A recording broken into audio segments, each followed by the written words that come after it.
is science is a tool to measure the physical. Yes. The concept of God is metaphysical. Exactly. It's like I'm giving you a scale and saying, give me your height using the scale. It's the wrong tool to measure, right? Yes. When people try to say, well, I say, why don't you believe in God or something like that? They give you, well, because I believe in science. Yeah. Right? And it's like, they don't go against each other, person. Exactly. Please. Because if...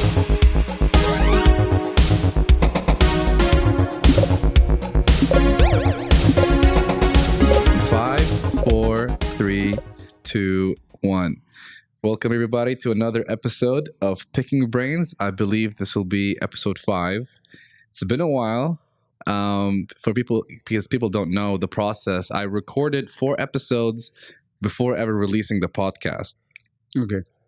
Except for episode 4. 1, 2, and 3 were recorded before I launched the podcast. And I wanted to have some kind of backlog of episodes to release on a weekly basis before I start recording every week and be in touch with current world climate of news or whatever, right? Yeah. So this is, I think today is December 10th, Friday. 10, 8, 9. 9. It's Friday. It's Friday. Whatever Friday in that week is.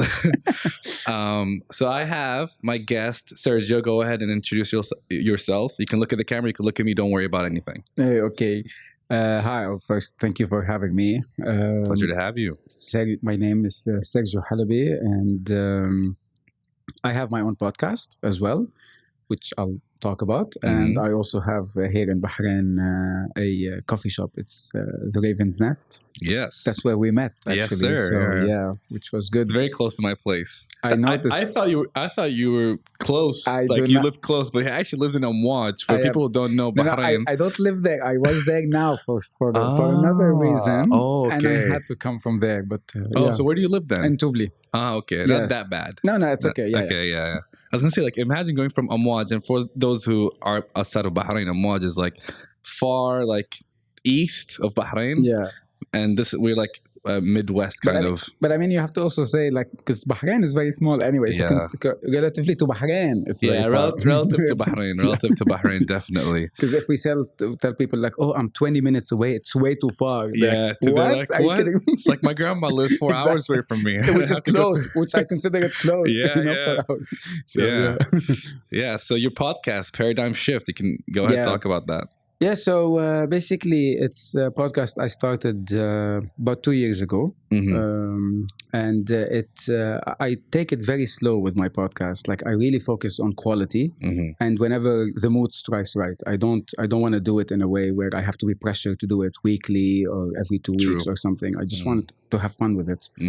And it's a podcast where I talk about things that are very important to me. So anything related to philosophy, philosophical ideas, spiritual and religious ideas. I dig into some ancient mythologies and history and civilizations, and I try to kind of bridge the gap between this ancient stuff that humanity had thousands of years ago and where we are now, and try to build this point, those lines, drawings that you have, like 1, 2, 3, 4, 5, and you have to connect them as kids, exactly. So that's my ultimate goal, is to connect everything from the very first civilization that we are aware of up until now, how that shaped us in terms of religion, culture, politics, society, and everything. And it's very like, it's like a rabbit hole. You know what I mean? Like, the more you go into it, the more you find stuff. It's amazing. I have to keep myself in check. It's a very deep ocean, I realize. It's a very deep ocean. Yeah, it's like, the whole iceberg, where people put the tip of the iceberg, and then the beneath is like, it's huge. It's very big. Yeah. Exactly. So, how did you get into these kind of topics? I'm curious. So basically, I was a very religious Catholic kid growing up. I'm from Lebanon originally, and I grew up in this Catholic house, Catholic school, the whole 9 yards, and I had faith, my belief, everything. I kind of still have, but it changed a bit. And moved to Bahrain around 12, 13 years ago. Came here, started my life here and everything, and. one day around 6 years ago, my son was 4 at the time, and picked him up from school while we were on our way back, stuck in traffic, and he asked me a question which made me doubt a lot of things. Because my family, my ex-wife, basically her family are Muslims. Me and my ex-wife are Christians. So he grew up in an environment of both religions. So he was always exposed to both. And obviously, at some point, you're going to start asking questions like, why do they do that while we do that? And so on. And he did ask me about why my grandpa goes to masjid where I go to church. And I was going to answer him. And he said, is it because we're Christians and they are Muslim? And I was like, yeah, that's it. And then he asked me, well, who is right? Who is right in this? And it was that moment, that, khalas, it's going to stick with me forever, that moment, because that changed something in me. Because I just couldn't give him an answer where it's like the absolute truth of, yes, we are right and they are wrong, or they are wrong, or they are right and we are wrong. Because it felt to me that no one really knows anything, right? We're all just winging it. We're all just hoping for the best. Yeah. And for a child at that age, they trust you with everything you say. Like whatever you say to them is the absolute truth with a capital T. Yeah. And I felt like I'm going to betray him or betray his trust if I just tell him, yeah, you know, what we believe in is the truth and what they believe is wrong. I couldn't do it. And at the time, I just gave him a shorter answer, which is, you know, different people believe different things. And, you know, as long as you're not hurting anyone, as long as you're nice, as long as this and that should be okay for us. But it made me question my own self. And it made me want to look at this segregation that we have when it comes to religion. And you know, like I want to re-look at things that I grew up in, but I never looked at them with my new eyes. Yeah. Never read them in a new way. And I decided to do just that. I decided to open up more to my religion, to other religions, to different ideas that don't fall under any religion, and so on. And that took me on a whole path. And especially like the biggest shock to me was anything related to the first civilization of mankind, the Sumerian. And the shock I got when I saw how much the Abrahamic religions just copy-pasted the Sumerian mythology. You know, like... What's their mythology? So the way they talk about humanity and how God was created. So basically they describe the gods as these beings who came down from the heavens. There's an underlying theory, by the way, about them being like ancient aliens and stuff and supreme beings and stuff like that. But we're not going to go there. Like Indiana Jones. Something like that. But we're not going to go there because that's not the point of this now. But basically, in terms of their religion and what they believed in, so they believed in these beings who came down to Earth and they wanted to seed Earth with their own DNA so that they create a labor force to do the work for them. And the words that they would use, for example, how we were created in their likeness, because we took parts of them, which is a direct quote in the Bible.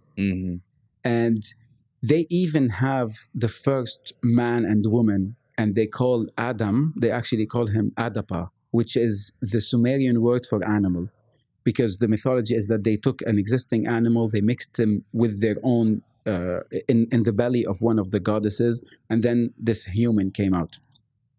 They even talk about how we were put to work on Earth because they didn't want to do the job anymore. So they put us, and then at some point, one of their supreme gods, his name is Enlil, he got bored from humanity, and we became too loud. Like we were breeding too fast, and we were spreading across the world way too much, and he couldn't sleep anymore.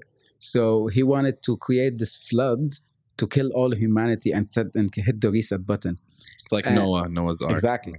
And Noah, he actually has a different name in Sumerian mythology. His name is Atrahitis. And he, in a dream, another god, the brother of Enlil, comes to him in a dream. His name is Enki.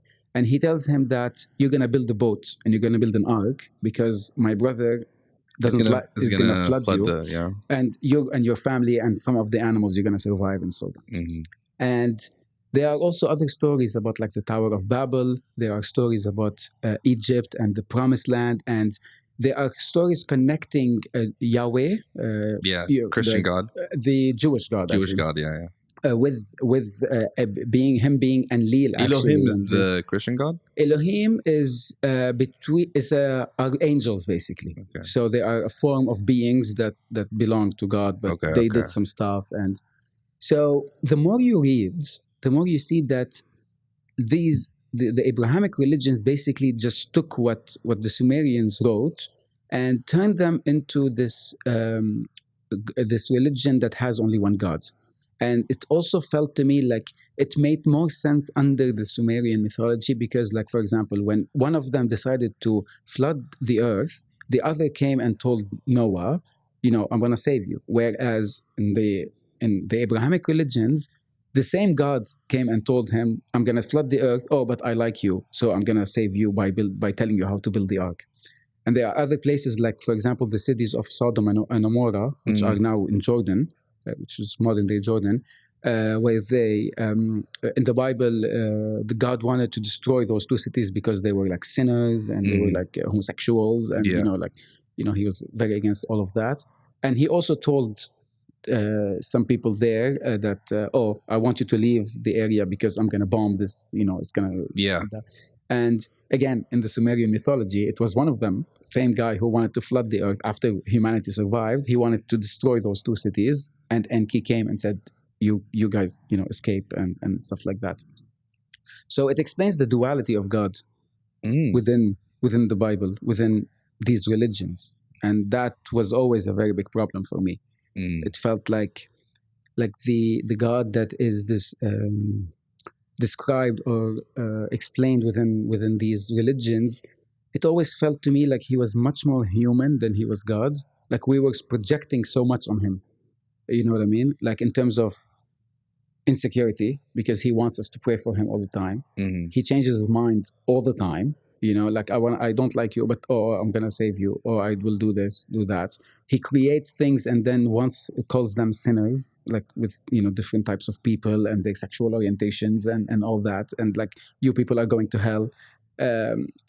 Any religion basically for me that has dealt with the idea that God can create something and yet we have to overcome it so that we're not going to hell anymore and stuff. This can no longer be my thing.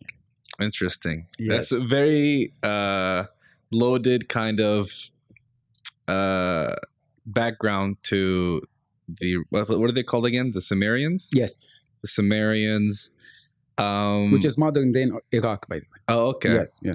It's interesting how humanity really, like, we pretty much know for a fact that it started somewhere in the Middle East, right? Yes, exactly. I was going to... go ahead. No, because before that we were nomads. We were hunter-gatherer societies. Yeah. And then when we settled in Mesopotamia and Sumeria, this is when we became settlers and farmers, and we discovered agriculture, started building cities and civilization and rules and laws and stuff. Interesting. Yeah. So I have a question. So what kind of... So because you said it's the oldest civilization that we know of, right? How do we dissect that kind of information? What did they leave behind?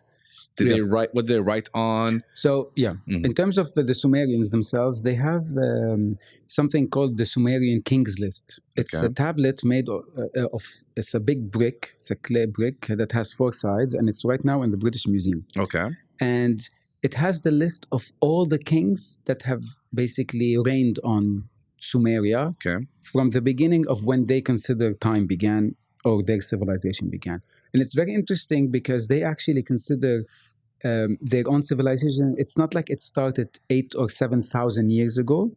It actually started, according to them, 300,000 years ago. Mm-hmm. And you have these kings or like supreme gods, beings, whatever, who would serve as kings for 150,000 years, and then someone come for 28,000 years, and then it would connect to actual kings who we know have actually existed. So they say that, oh, this one's the son of the previous one. We can't really make sure where that one is or if he's real, but we do know that, for example, one of them is real. One of them, and then the entire bloodline is correct. You just trust it, and yes, you can trust the top one, but from a specific place, you can start actually connecting the bloodline and the whole family tree. And so that is real. Like these were real kings or people who ruled. Like we could verify. We can verify. Yeah. And by that time, they have been ruling for like 60 years, 50 years, like anything that's, within norms. And what did we use to translate? Do we have some sort of like a Rosetta Stone version for Sumerian language? It's studied because so the Sumerian language later became the Assyrian language and the Akkadian and the Abrahamic and the Arabic. Semitic language. Yes, so exactly. Like the mother. Exactly, that's right. Language. And plus, if you actually read certain things, you will see a lot of the same pronunciations and same words that have translated. Even in Arabic, you can see that it's like the child of this. It's derived because Arabic, I think, is the youngest. Yes. Semitic language. Exactly. Interesting. Exactly. So even when it comes to like Enlil, his name El at the end, El is the reference to Allah, but in the ancient Jewish language. So when you have the names of the angels, like you have Michael, Jibrail, Ammanuel, Azrael, all El at the end, just like the first god who was in Sumeria. So they still maintain that same pronunciation and the suffix of the word. Understood. Well, to be honest, as you were talking, I had a lot of things in my head that I want to say, obviously, but I don't want to interrupt. So I don't know where to start. I guess I could start talking about the idea of multiple gods. Yeah. Well, actually, the first thought I had, you said that you could see that Abrahamic languages were copying and pasting from the Sumerian religion. Yes. That made me think instantly because I went to a Christian college. It was mostly Protestants, but there were some Catholics that I've met. And then there was this whole debate. Well, Catholics added more books, and then Protestants removed books. So which one do I? We know much about the is Catholic. It Apocrypha, I think it's called. Yeah. So anyway, when I was there, there was this idea that Islam copied from Christianity. Okay. Right? Because I was the only Muslim there at the time. There was one, but I think he converted to Christianity and one already graduated. So they come to me, the only Muslim on campus, and they want to ask me questions. They want to know about my religion, my faith, because they don't have much exposure other than media. Yeah. And so I have this duty of carrying billions, over a billion. You have to represent. I have to represent. If somebody makes a snide comment and wants to anger me, I can't reply in anger because that's what they want, right? But when I went to college, this was in 2015, when I went there, I wasn't really well versed in Islam. I just knew the basics, right? You fast, you pray 5 times a day. Prophet Muhammad, peace be upon him, is the prophet. Allah is God. I didn't know more philosophical questions like free will, predestination, all these questions they had.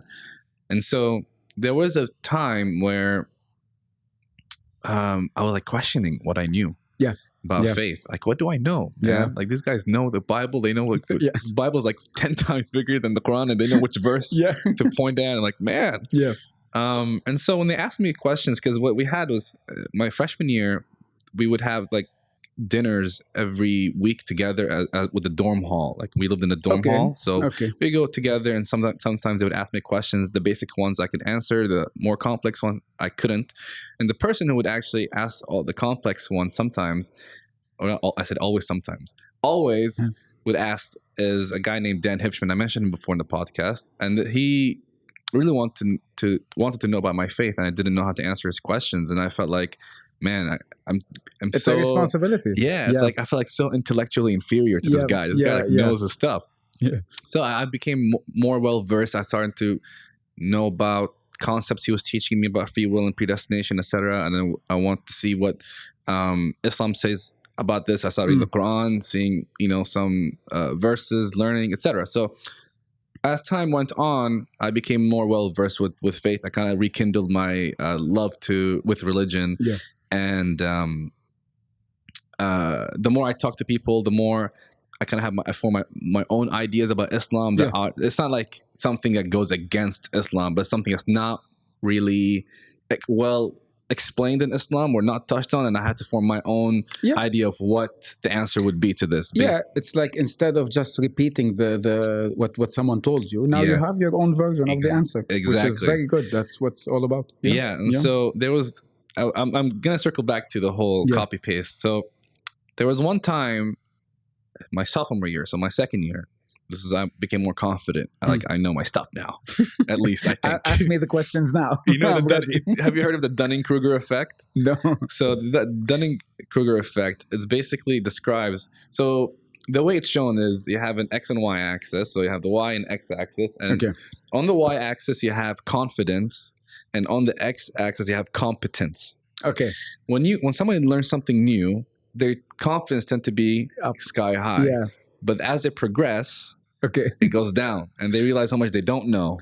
Yes. Right. And they have this like trench where they're like, oh man, there's so much I don't know. Yeah. And so most people quit in this trench. But then if you persevere, you'll slowly get confidence back as time goes on. Interesting. And as your confidence goes on, and then you'll be a person who's confident but know your limitations. And this is, by the way, this is how I judge every new person I meet. Okay. I have my own subconscious way of putting them on the scale. Interesting. Right. Okay. Where's this guy in the Dunning-Kruger Effect? Okay. So I'm gonna ask you where I am. You're like here. You know your stuff. So at least when it comes to this. Yeah. But there's a lot of people that are so confident.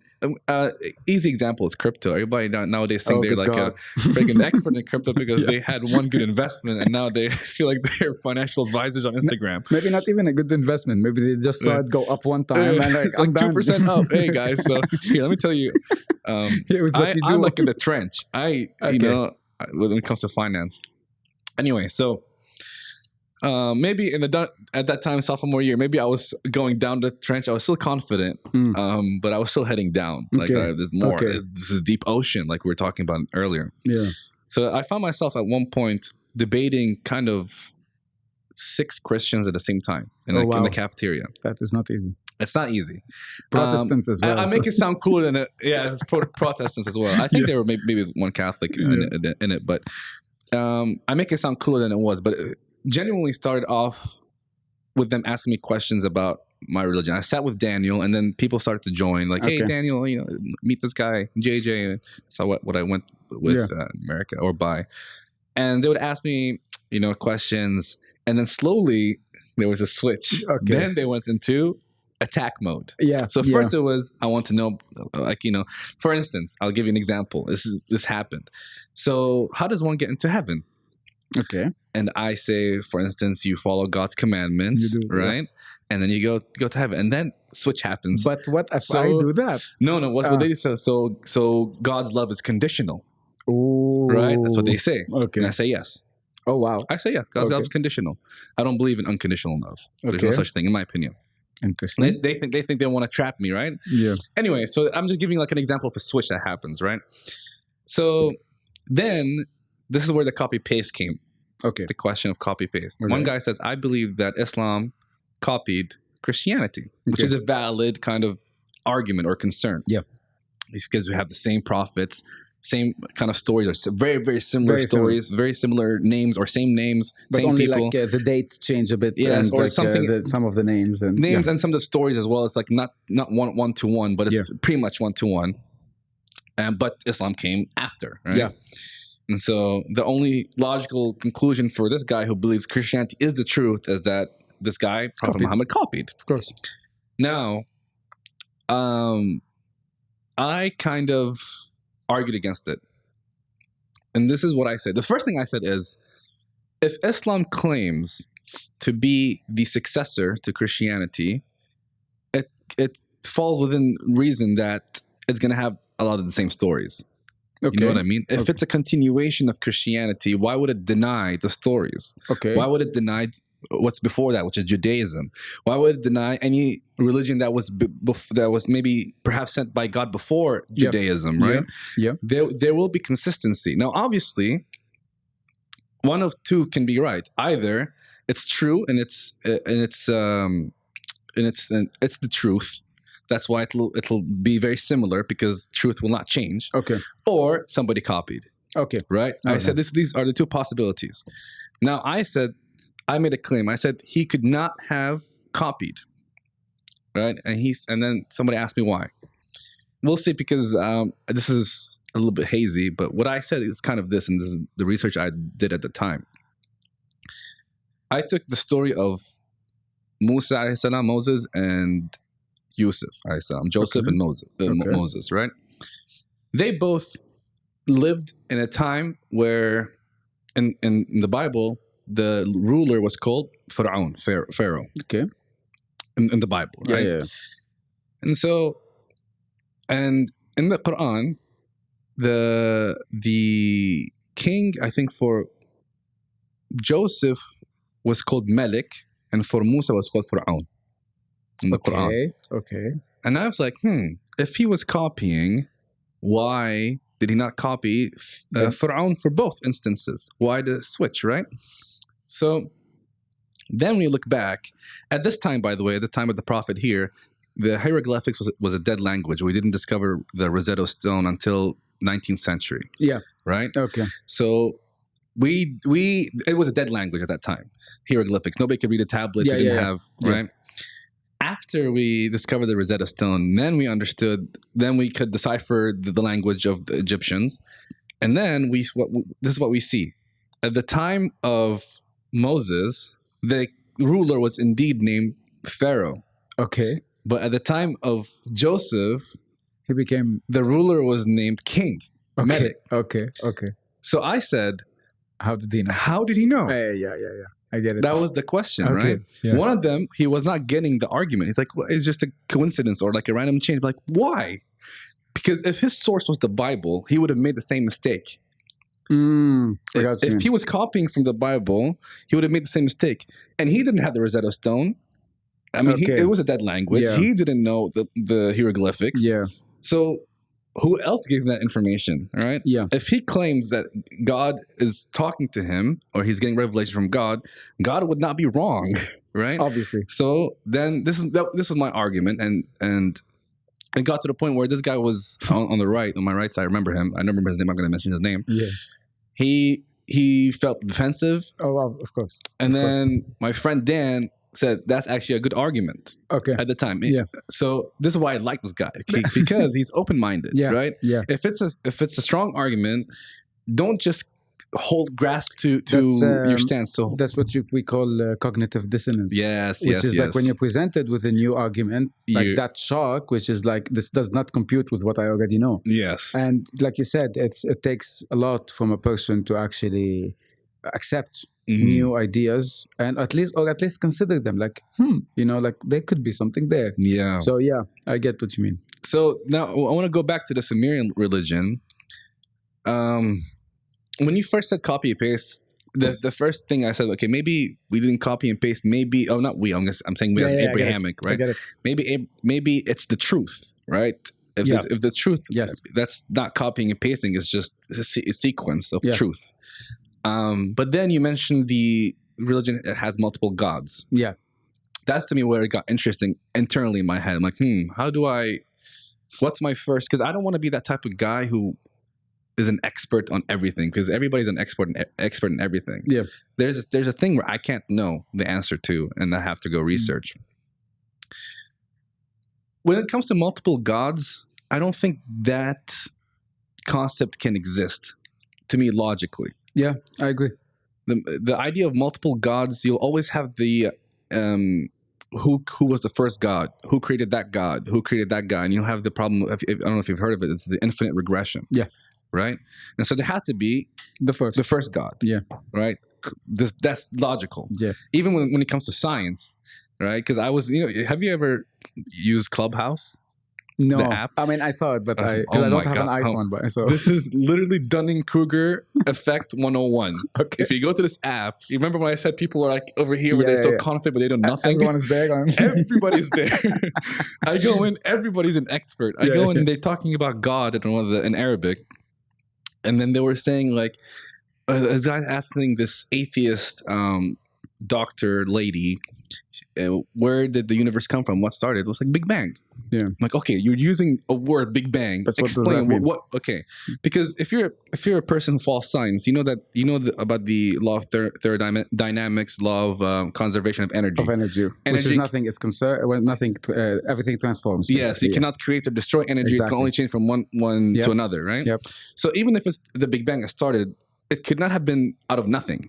Right, something must have created it or started it. Yeah, right. Now you can say, I don't know what that thing is. That's fine because it's outside of our scope, right?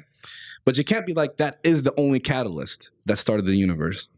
See, that's when more things come into play, and that's the rabbit hole that I'm talking about, because we are still talking about God or science or Big Bang, any of that, but we are still using very human perspective and perception. Yeah, and even science admits that outside of our perception, can't. It's like can't. And not only that, like, because when we say the Big Bang happened, we are already introducing time, right? That means that something happened before the Big Bang or something happened since the Big Bang and so on. And but basically what I believe in and what the way I see it is that the Big Bang and everything is what we perceive through time, which is only through this three-dimensional world, this perspective that we have. Everything outside of that does not have time, so it's not, there is no beginning and no end. And that's what I believe religions try to convey when they talk about like God being forever and since forever and before time and after time and how heaven is going to be for all eternity. We always think like, what do you mean for all eternity? Like, I'm going to get bored, right? Like, because I'm still thinking that there's a beginning and an end. But the way to more visualize it is that it's just a state of existence. Decay. Like, it's just like it's there. Time is just a way to measure. To measure distance, actually. So measure distance between like how long it takes from one object to move to another location. That's what time is. That's how we were able to try to grasp what reality we live in. But that's why, like, when you said with science, like if you follow science or you follow all this, and to me it's like, why are we still segregating these two things? Exactly. Right? Like there's a way to combine both of them, and we're both very happy. And there's a way where we cannot, in a way that not combined, but there's a third element. So what I mean is science is a tool to measure the physical. Yes. The concept of God is metaphysical. Exactly. It's like I'm giving you a scale and saying, give me your height using the scale. It's the wrong tool to measure, right? Yes. When people try to say, well, I say, why don't you believe in God or something like that? They give you, well, because I believe in science. Yeah. Right? And it's like, they don't go against each other, person. Exactly. Please. Because if we want to define what God is, right, even to an atheist, okay, so what is your definition to the God you don't believe in? He will tell you this supreme being, right? Okay, so this supreme being is working outside of our physical world. So how can you ask me for a physical evidence for something that's working outside of my physical world? But even if they saw physical evidence, right? Because there was a person who did a video. So what if a hand came through the clouds, or a person just came down from the clouds, right? Did some crazy stuff. Because people have jetpacks now, like, oh, he has jetpack. Okay. So they did some crazy stuff. Like, nothing can do this, right? What would you say? Oh, I'm hallucinating. Or someone drugged my, right? Or it's there's a movie or it's some hologram, right? There's always going to be an excuse, because once... I don't know how to explain this, but like once it's like the cognitive dissonance you were talking about. Yeah. Once you have an idea and you believe it's the truth, like you want to hold on to it. You want to protect it, right? Yeah. And if you don't protect it, it's going to change your life, and in a way that you don't want. It'll make it inconvenient. Not only that, like I also like in terms of, because it's not like 200 years ago, if someone came down from the sky, they would say, oh, it's a hologram. They don't even know what a hologram is, right? So I would say even that our evolution through time and our understanding of the world around us changes. And here's the thing, someone said this to me once, which like I didn't accept it at the time, cognitive dissonance, but now it makes more sense, because he was teaching us history of art, actually. And I mentioned something about science. I don't know how it came up. And I was like, science changes all the time. Like a lot of things we believe in at some point turn out to be wrong. And then there's new proof, new evidence and stuff. And he said, well, so does religion. And he's right. Religion changes over time. And it's something that we are not able to accept as a humanity and as people, because it is true that 7,000 years ago, people believed in a lot of things. 3,000 years ago, people believed in completely different things. During the Romans and the Greeks, they believed in stuff. Christianity, Judaism, Islam, and what? Do you think religion changes over time? Do you think our perception of it changes over time? I think what we understand changes over time. And that's when we now look at new things. So, for example, if you look at the Egyptians and how they had like the god of the Nile, the god of the sun, the winter, the harvest, and all that stuff. Why? Because they didn't really understand the world they were living in. So to them, it was more like, oh, I don't know what nature is. I don't understand science. This must be some being who is doing this for me. Once we start understanding that, Abrahamic religions came. And then we are no longer believing in multiple gods. We are now believing in the one God. And what is that one God represents? Creation.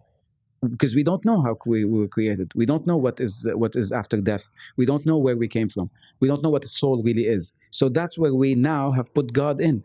And it's not like it's that old. We're talking 3,000 years. When you look at the history of humanity, this is just a small, like a very logical time for a whole religion and an understanding of a specific type of spirituality, if you want, that eventually we're going to understand 100 years from now, 1,000 years from now. We're going to understand what happens after we die. We're going to understand where we came from or what is consciousness and so on. Do you think we'll ever understand what happens after we die? Yeah, because if you look at societies that were around 10,000 years ago, they worshipped the stars and they worshipped the sun, like I was saying, right? Because they didn't understand them. Now we just look at them and like, okay. But to them, imagine someone who was living for 70 years worshipping the sun. To him, it was like, this thing gives me life. It gives me heat in the day. It loves me, and so on and so on. So they put a God in there, right? And once we understood what that is, khalas, it was no longer a religion. But I do believe, though, there are... So as you said, like, when time progresses, our perception of things change, religion, whatever, right? But absolute truth can never change. I think that's the whole goal as a consciousness, as a humanity, or whatever it is we're called on this planet. I think we are all here for each other, right? Like, so I think, because we wouldn't be here if people did not believe in the sun thousands of years ago, and then some others came and understood it differently. So what we are doing is we are on this path of understanding creation, understanding our purpose, and it took us from the most physical things where we put God in to now more spiritual things. Eventually, we're going to get to even higher and higher levels. That's interesting. I sort of agree, but also sort of disagree. Yeah. Because there's one element where technology is progressing and we are getting smarter every day, and we're figuring things out. Yeah. But I do believe there are things we'll never figure out. And for instance, because when you talk about, also, because you brought something interesting, you said people used to worship the sun, different gods. There's always that. What stuck with us throughout these thousands and thousands of years is our innate desire to worship. Yeah. That always stays. To me, that's like a consistent factor, and to me, that's very interesting. Yeah. It's like we were made to worship. Yes. We were the only ones made to worship, which begs the question as to our origins. Yeah. Why are we the only ones who need to worship? Why are other animals and every other being on this planet does not need to worship anything? That's a good question. Yeah. I might have an Islamic answer to that. But I was gonna say, so there are things that you cannot solve or things that you cannot do, period. For instance, I cannot make a square circle. Yeah, you're talking about some laws that we are in. Yes. Okay. Like no matter what we do, no matter how smart we get, we can never make a square circle. Okay. Right? And we just have to accept that.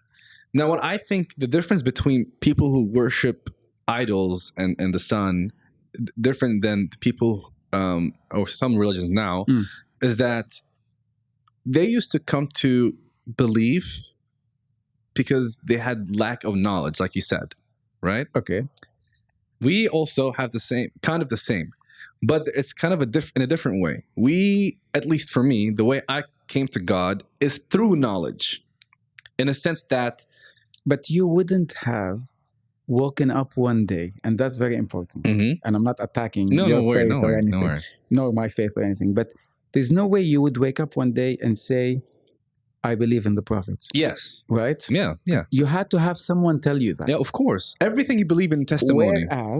Whereas since the dawn of humanity, we have always looked up to the sky to worship something. Yeah, yeah. Without anyone telling us. Yes. So there is the innate in us is whatever is God or the creator or whatever you want to call him. It's those details that are being passed down. And personally, it's the details that I have a problem.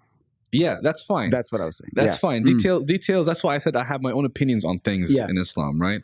What I mean when I say through knowledge, I don't mean through knowing that Prophet Muhammad was a prophet, or through knowing that, but through things I could not argue out of. Okay. And I'm not talking about Islam. Okay. Right? I'm talking about the one and unseen creator, right? Yes.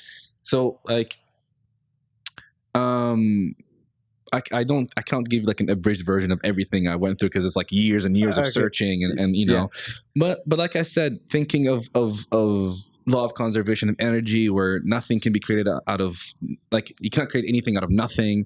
Something had to have created us. People come up with theories. Okay, well, there's multiple universes, right? Okay, but to me, somebody had to create those universes, because that's also like an argument I don't like, the multiverse theory, because well, to me, because it's outside of our universe. I mean, logically, it's fine. Okay, but we can never, ever, ever, ever, ever, ever have evidence for it because it goes outside of our universe. In order to investigate it, we have to go outside of our own universe. Well, some would say that the Mandela effect is or deja vu. Deja vu or stuff like that. It could be just a biological phenomenon. Yeah, it could be. Yeah. So there's, to me, what I mean is, it's a cool theory. Yeah. But it doesn't solve the question. Or it doesn't answer the question, what created it? That's true. There still needs to be, if they talk about simulation, right? Okay, some aliens are simulating our civilization. Okay, who created the aliens? Yep. Even if you go back billions of simulations, there has to be the beginning simulation. There's always going to be a point in which something started. Yes. Right? I think what I was going to say is, to me, you can have two, if you believe in a creator, you can have two ways you go about it. You can do what Newton did, where he was a deist. Believe that something created you, it left you alone. Khalas. You know? Watchmaker God. Yeah. Or you believe that thing communicated with you. Okay? There's a new way. But tell me first yours, and because that's a whole new way of looking at things. That's the two I can think of. I'm pretty sure there's more. Yeah. So if it communicated, then I have to investigate it. Of course. I don't want, like you said, someone telling me about Prophet Muhammad, right? Yes.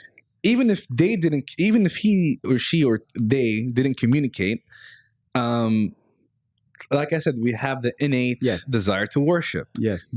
So to me, it's never a problem, because even if I'm going a little bit to Islam, even Islam talks about, it doesn't matter if for those who didn't know, they will be tested in different ways. Yes, I've heard of that. So to me, like, that's already solved or at least addressed. Yeah, addressed. Okay, but so even if people who worship the sun, as long as they believe that was the truth, I have no issue with it. I think there's even a verse in Quran talking about, like, what they worship their God is fine. Like, their but God. You're different. You're different. Yeah. But as long as they are worshiping their God, they're not going against their beliefs, so it's okay.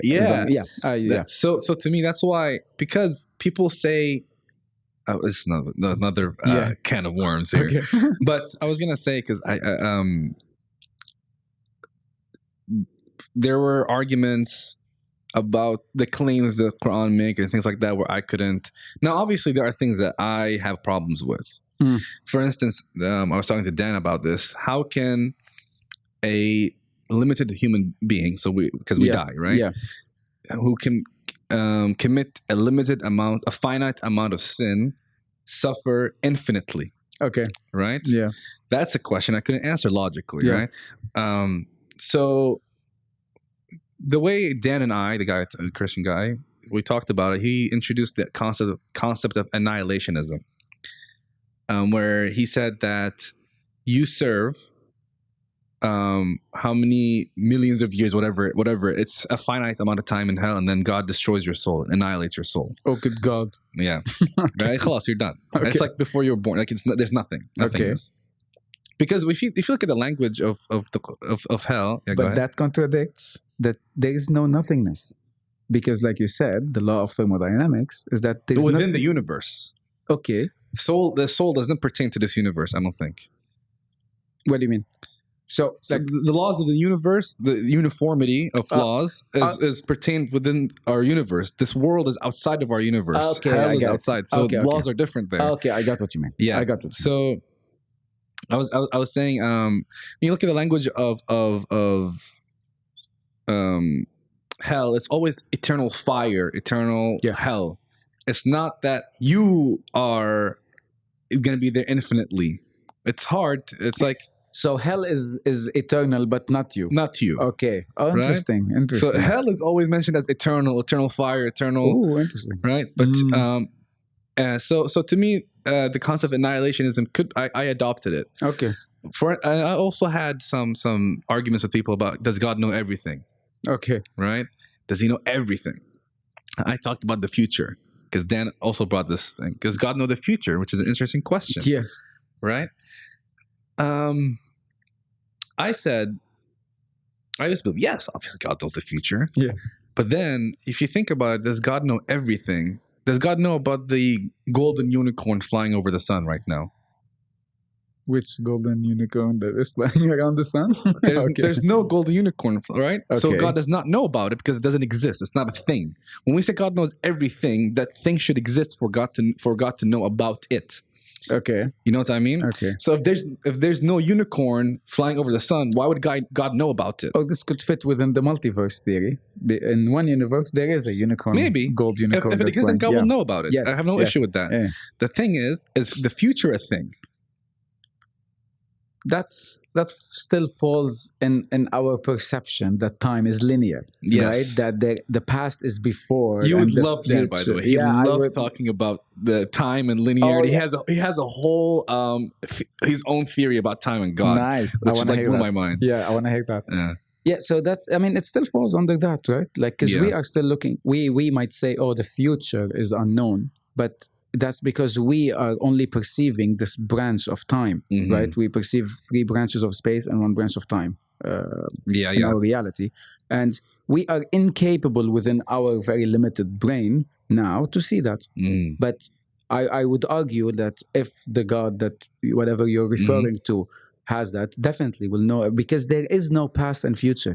There is now. Yeah. There is a state of existence that's happening at the same time. You are perceiving it at a different time, right? So time is not if you want to say like constant, it's there. And your perception of it is what you define as present, past, and future. Yes. So yeah, definitely, I would say. Time is such a... It's such a... I want to talk to you more about time in the future because I want to get better at talking about time because sometimes I get it. Sometimes it slips. Yeah. Right? Like, oh, okay, I got the concept of time, but then there's new variable that puts in like, oh, what if, so. I think that's our problem as humans, right? Like, why do we have the capability of noticing certain things and we can't completely understand them, right? Like, it's not like an animal is sitting there thinking, what is time or what is my consciousness? But it's like, This goes back to, by the way, this bit crazy ancient astronaut theory and aliens and stuff like that we were not supposed to kind of have that, right? Because it feels like there are always, like, we are capable of understanding to a certain extent, but then we know that we are limited and we can't understand more. That's just torture. You know what I mean? Like, why would you even present something to me and tell me you will never be able to understand it? Just don't put it there. So that also begs a question as to why are we built in this way to kind of, and will we be able to understand it at some point? Like, it's just like a progress of consciousness and understanding and so on? Or is it always going to be just outside the door, but we're never going to be able to understand it? I think what just outside the door is it's just outside of our universe. Which is why we can't perceive We it can't now. perceive it. Mm. So when you die, So death death, is the sweet release, and yeah, and all answers will be questioned. you'll be satisfied. All questions, yeah. So, what I told Dan is that what humans are, we're truth seekers. Oh yeah, right. We want truth. Yes. We don't like not having truth. And then once we believe we arrived at the truth, we want to hold on to it. That's cognitive dissonance. Yes. Because we're satisfying a part of us that's like answered. Khalas. And we've been fighting for it for a while. Like we've been searching for this truth. Oh, I got it. Okay, I'm gonna keep it. Don't tell me there's more out there for now at least. Exactly. So when I say when I arrive to God, Abrahamic God, to Islam, it's because I genuinely believe that is the truth. Yeah. You know, I don't care what you are, what you believe in, as long as you genuinely believe that's the truth. Yeah. I'll respect you. Yeah. And I told him and this goes back to, I think you said your son asked your question. Yes. So when he asked who's right, to me, as long as you believe that's the truth, don't believe it because your parents taught you, or somebody else taught you. Yes. As long as you did your due diligence. Yeah. And believe that's the truth. That's the thing. But that's the idea, is that how satisfied also are we with the truth? Right? Like, okay, I got to the truth. Is this gonna be enough for me? Am I gonna accept it? Or a new truth has been presented as a theory, and am I gonna go search for it even more? And this search never ends, and so on. Like, for example, you and me are sitting here talking, right? Yeah.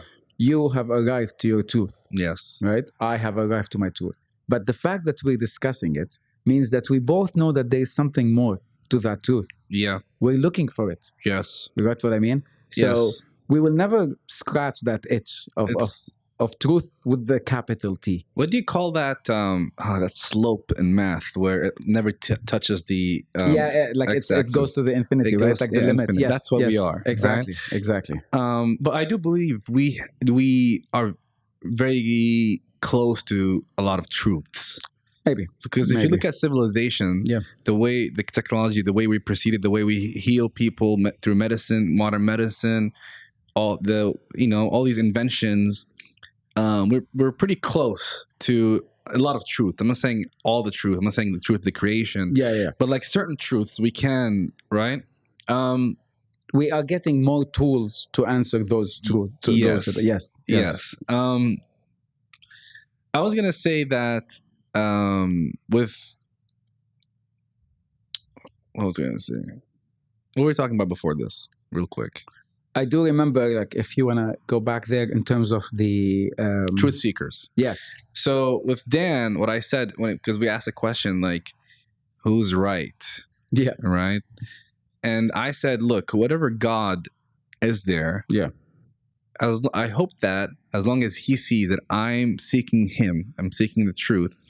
I said, if your Christian God is the correct God, as long as he sees that I'm seeking him, but I found this to be the truth, and I genuinely do believe it. But I searched.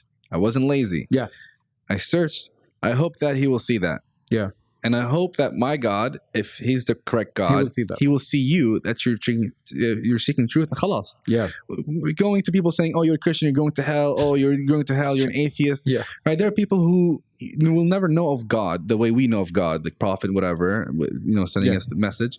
But they're seeking truth. Yeah. They believe the sun was the truth. Yeah. Right? They genuinely believed it. So to me, that's why it doesn't bother me that much. What bothers me in that thought as well, even though it's nice and everything, and like the God, is this separation, which I can't accept. Like, there is no way for me to accept that God is separate from us, and that he has created a world in which people are not connected to him in any way all the time. So you were talking earlier about how to go about things, like if you're a deist or right, and this is what I believe in, okay, and what I will present to you as an idea that you can look for and research and all that. And it's the idea. It's called the divine matrix. I think you briefly talked on it on our way in the parking lot. Yes. Yeah. So the divine matrix is this concept, is an idea that basically everything is made of God. Everything. Okay, I know it's very difficult, and I know it goes against a lot of things, but I'm not just talking about every human. I'm talking about everything, the molecule, the water, the couch, the reality that we live in, the reality we don't know of, the multiverse, the smallest atom, quantum, everything you can imagine is made of God. Okay? And this God, this creator, this thing that is there, is experiencing his creation through us, through consciousness. So look at it like this.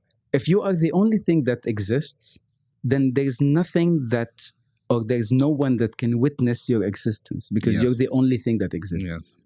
So the theory goes is that God basically, or the creator, because when I say God, it's more biblical and Abrahamic, right?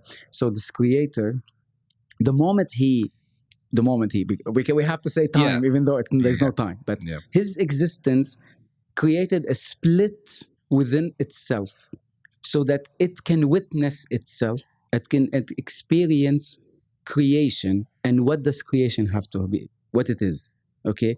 And through that, we are talking about every human experience that there ever was and ever will be, every animal experience, everything planets go through, the universe, the multiverse, the timelines, everything that there is, right? And it jumps from this second to the third dimension and fourth dimension of different beings that exist outside of our reality that are also part of this divine matrix. When you talk angels and demons and supreme beings, when you talk about prophets and you talk about messiahs and masters and all these people who, wherever they now ascended to different places and are in what we call heaven and all that, these are just different layers of realities. These are not the last reality. They are different layers of it. So we are now, for example, the theory goes is that you and me are experiencing this reality right now. But myself as well, my soul, is experiencing a different reality at the same time, at a higher dimension and at a lower dimension. It's all happening at the same time and is all connected together with God. What I believe happened when it comes to this religion idea, not just Abrahamic ones, like when you're talking about all religions, is a form of, sadly, it's a form of politics and control. Because what does religion, the first thing religion tells you is the others are wrong, we are right. That's literally how you are part of a religion. You cannot be in a religion and believe in everyone. You can't. If you are saying, I believe in this religion, that means everyone else is wrong, which already creates a separation. So, but could I reply to that real quick? Yeah, sure. So, if you have a car accident, it's either the car accident was done intentionally or by mistake. Okay. Those are the only two realities that can exist. There's no third variable. No. Right? So when you're in a court, let's say to settle this, you need to have a jury.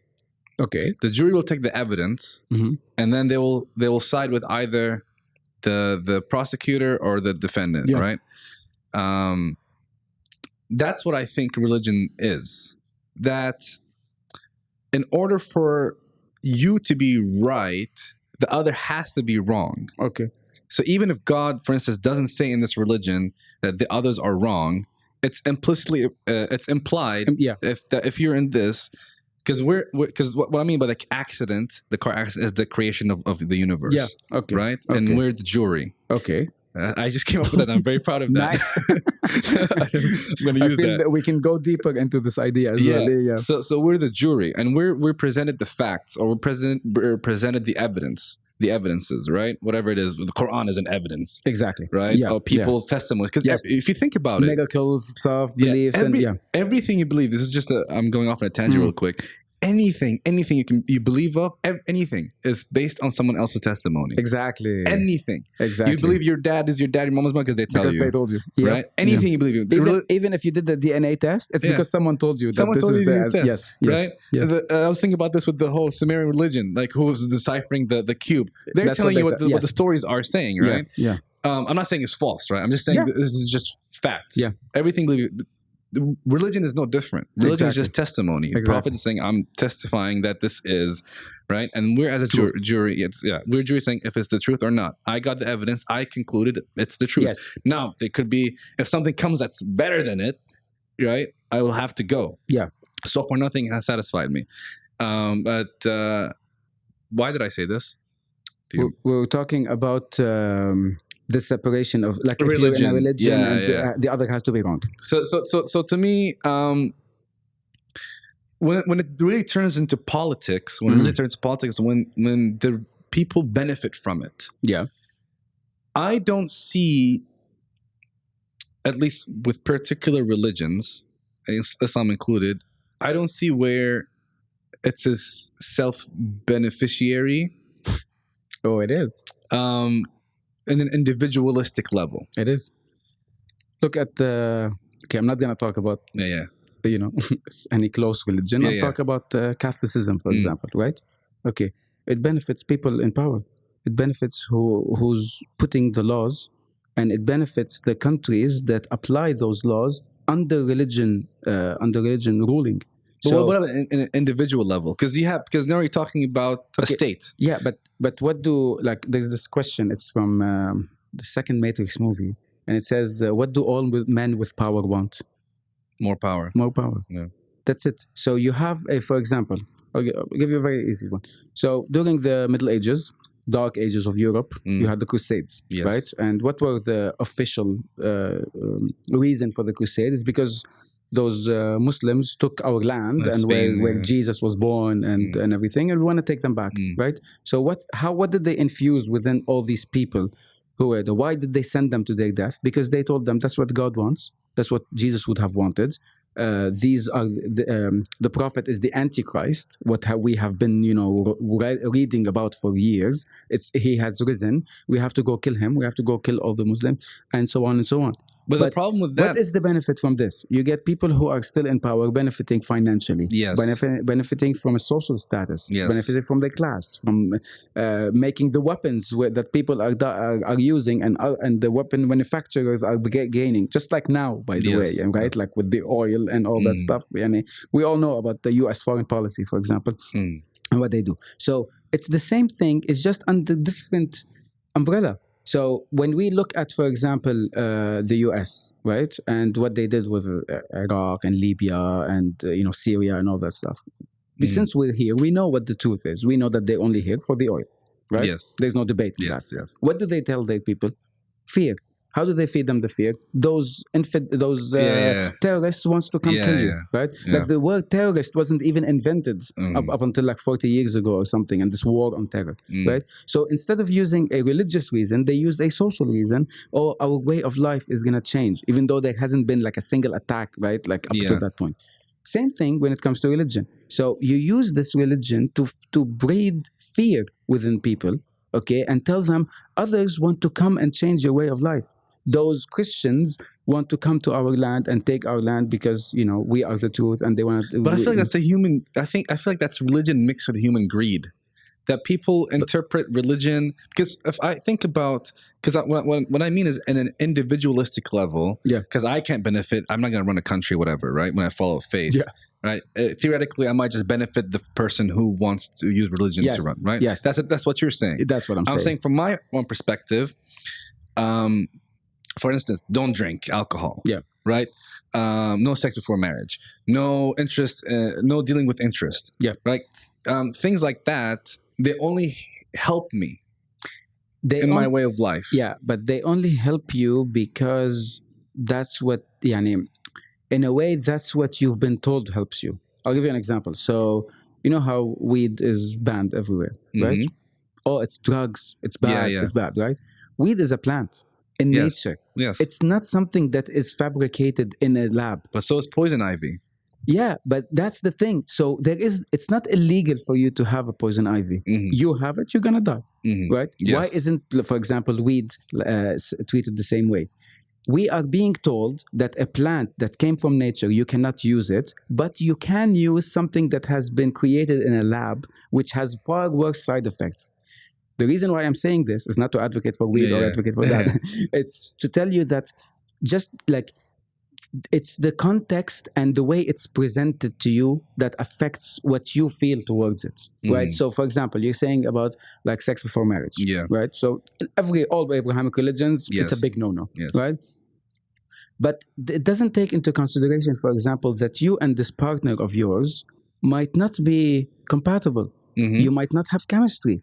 That your partner could be a rapist, could be he could beat you, she could be something, right? It doesn't take that much. But divorce is there, no? Yeah, but then it's like, oh, so religion or God did not notice, or God is okay with putting you in that place that you, as far as you're concerned, I followed the rules, right? I did not engage in any sexual activity with this person. I don't know what he is like in bed, right? Let's say I'm a woman. Yeah. I don't know what he's doing in bed. I don't know whatever. So I followed my religion. And I discovered a month into the marriage that he likes to beat me up, right? That's how he gets off. He likes to beat me up. I'm trying to keep it PG, so that, okay. So, okay, now we get a divorce. So God said that, hey, you go ahead and try what this other person is like. No, that's why you collect data before you make a decision like that. How can you collect data about something like that? How Meeting can you collect the person, talking to the person. I don't think anyone who's raped was Oh, ever... not rapists, but like incompatible people. Can you really define whether you're physically and sexually compatible with a woman if you just meet up with her and talk to her? Physically? Yeah. No. But what's the trade-off? What is the trade-off? The trade-off is you have a lot of children that are raised by single parents. They are raised even with divorce.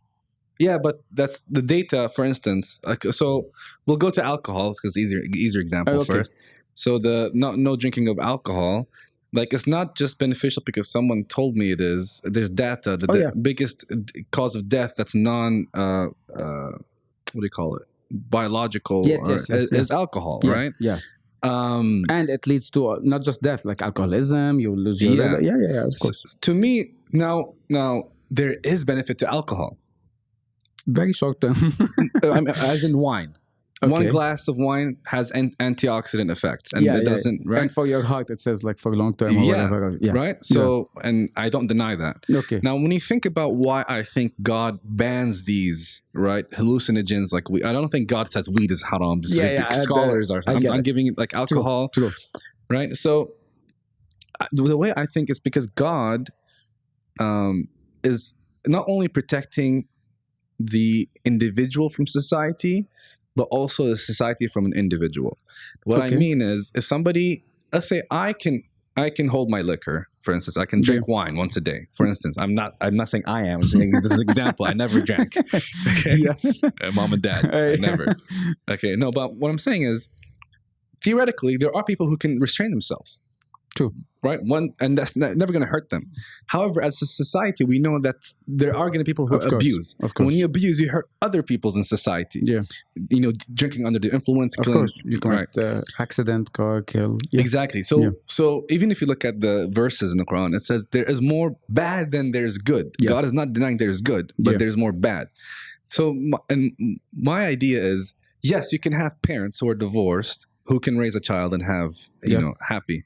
But in the majority of society, when you look at like alimony and things like that, in the West at least, like there's a divorce rate that's like over 50%, right? Yeah. You have so many disputes to the point where divorce cases and child support cases take years to settle for one family. Yeah. Right?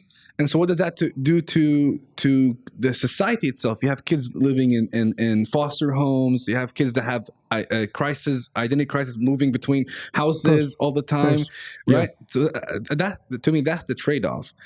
For someone who's incompatible, unless it's very, very, very serious, like you said, like raping or beating up, right? For the most of the part, you're never going to have someone who's perfect because you're introducing the human condition. You're introducing free will. Free will is a package deal. Then it's not free will. It is a package deal. If you think about it, if you want God to match you with somebody all the time that's perfect for you, your soulmate, you also have to accept that anytime you lie, God's gonna strike you. Yeah. Anytime you do something that's self-beneficial or hurt somebody else, and people will not like that. So that's why it's like it's a very hard topic to me, because and I talked to some people who would debate me on this, who would say like, well, if God knows the future, then are you really making a choice? Are you making the choice? Why doesn't he just make you and put you in heaven or hell? Yeah. That's a very good question, and it bothered me for a long time. I said, well, you do have free will, as in you. I'll explain what I mean by free will later. But the way I see it put is, or the way I put it to people is, if you have an omniscient cop, police officer, who knows the future, who knows everything you're going to do, comes to you and jails you before you commit the crime. That's the movie Minority Report, right? I didn't watch it. Okay, watch it. It's about that. Okay, so if you have a cop that comes and sees the crimes you are about to commit and they put you in jail, you're always going to be like, I would not have done that. There is something to be like this, right?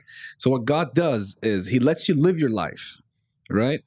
This is your free will. You live your life, because when I put you in jail or wherever, I have your life testifying against you. You have no excuse. Like you cannot say I didn't do this thing, because you did it already. That's why God doesn't just create you and then put you in heaven or hell. I get that, but again, this really boils down to a very judgmental God, and if a judgmental God like that exists, then he would not be the creator. As simple as that. You cannot create the universe we live in. You cannot create a world where we are connected in love and in, solidarity and everything that's beautiful in this world. And the idea of creation from the start, just the idea of it, right? Like, it's not like we all thought of it. Like, it's a very unique thing that nothing else exists other than creation. Nothing else in the whole, everything is creation, right? A God who would do that cannot be a God who is that judgmental. It's like, again, what we are doing is putting human elements, and we are projecting our insecurities to a God, and we're calling him God, and we're saying, because I would punish you if I was a policeman and you did a crime, I put you in jail, but because I am punishing you, right? And to go even deeper than that, which could not be an accepted idea, is that the universe doesn't really have anything about what is right and wrong. There's nothing right and wrong in the whole universe. We have set the right and wrong, so we live in a society. We have set the parameters that you cannot kill, right? Because I like living, and I'm assuming that the guy likes living as well. Exactly. Yeah. So, and you have taken a life, and you have affected other people, and so on, right? But when we see it in nature, we have no thought of it. When we see a lion eating a zebra, we don't say that lion is evil, right? We didn't say he did something wrong. We just said he did it. It's very objective. And my interpretation of that is that God is also very objective. That the universe itself is extremely objective. Me drinking alcohol, for example, even though it's, like, let's say it's banned in my religion and so on, and doing that, the universe in reality does not care at all what I do with my life. It doesn't affect it. It doesn't put a dent in anything. We have agreed on certain norms. We have put those. So what I believe we have done is that we have put norms, we have created laws and created a society, and then we put a ruling body on top of it that if you don't do this, he will punish you, because that's what you do. And what you said earlier at the start about unconditional love, I believe in unconditional love. I believe that the only unconditional love is from God, nothing else. No one can love anyone else unconditionally. This does not exist. Okay, we all have our own needs. We are all selfish. We all are. This is between us. Yes, there is no unconditional love. But that unconditional love that comes from God, and it's even explained in a book I read once, that basically our first experience with love comes from our parents. That's it. There's nothing for. That's your first. Any form of relationship comes from your parents, right? Yes. And how was the relationship with the parents? It was always conditioned. If you do good, I'll be happy. If you do bad, I'll punish you, right? So we have manifested this idea that a love is supposed to be conditioned. That what I do not only affects whether it hurts someone or not, it affects how they feel about me. And then we took that idea and we placed it in a God. And that we said, that God will punish me if I do something bad, and he won't love me, or he will send me to hell, or he will stop, completely destroy my soul after a long time, right?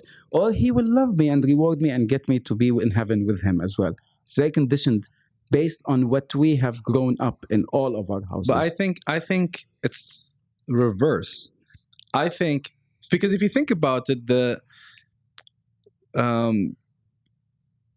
humans only have two motivators. Survival? No, not even that. Okay. If you really, really boil it down, we are motivated by two things: either punishment or reward. I don't give me an example of anything you would do, and I'll tell you why it's either one of those. I went to play basketball. Okay, the reward is you have fun. That's the reward. The reward doesn't mean physical thing you get, like money. Yeah. Reward is just a feeling. It could be a feeling, right? If I speed in the road, maybe I like the feeling of driving fast, right? Yeah. But then maybe I would slow down because I fear punishment of getting a cop, give me a ticket or send me to jail. Okay. Right. Anything you do is I think from a biological level, is punishment and reward. I think that's ingrained in us. So why are we the only ones judged for it? So that's why I think the concept of free will. No, I think with animals, they don't have free will. They do what they are designed to do. They don't have the ability. Well, and let me describe free will real quick, because I think that's also an important thing to do. What I mean by free will, because you have people who are called, not called, but there's, I forgot the name of it, but people who believe in predestination, and they believe basically that if you have, we talked about it in my last episode, where if you have all the variables, right, and you run the simulation, it'll always run the same way. Yes. Right. So if I code something that'll give me this result, it'll always give me this result. Yeah. And so what humans are is, if we were born with the same exact conditions, if we go back in time and the universe are created with the exact same conditions, we'll be having the exact conversation, right? I'll be making the same exact movements. Nothing will change. Which is a theory as well, by the way, like about the expansion and then retraction of the universe. That it's always expanding and then goes back and then expands again the same way. So that's a theory as well. Yeah, I heard about a theory. So what I'm saying is the free will, what it is that if you rerun this simulation of life, that let's say, in this current simulation, I move this glass from here to here. Okay. Right? If I rerun it, I might change it to here. Okay. That's what the free will is to me. Okay. I can't describe it. I can't put words in it, but what the example I gave you is what I believe the free will is. So even if it's still conditioned, right? Because there's nothing that we do that is not, that we don't need something to come out to get out of. Yes. Like you said, there is a punishment or reward, right? So would you say that free will is conditioned? I feel like free will is inherent. It was given to us. That's why other creatures don't have it. Something had to give. You're asking why us and not other creatures. Okay. I'm saying because it was given to us and it was not given to other creatures. But are we really doing something out of free will? So what you're saying, let's say the universe expanded, came back, and then you moved the thing in the other direction, right?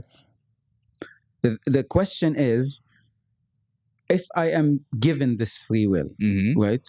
But not only there are conditions, let's forget the conditions, I'm told about the consequences of my free will. Yes. The consequences, right? So the consequences of your decisions. Of my decisions, which I am able to decide because I have free will. Yes. Right? Yes. But if I come tell you, you're free to leave.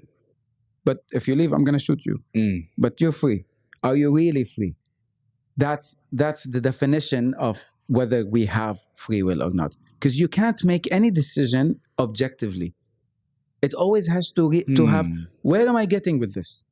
What is the end goal here? Am I going to get hurt or am I going to hit? So when someone tells me I have free will, like religion tell me, you have free will to do whatever you want.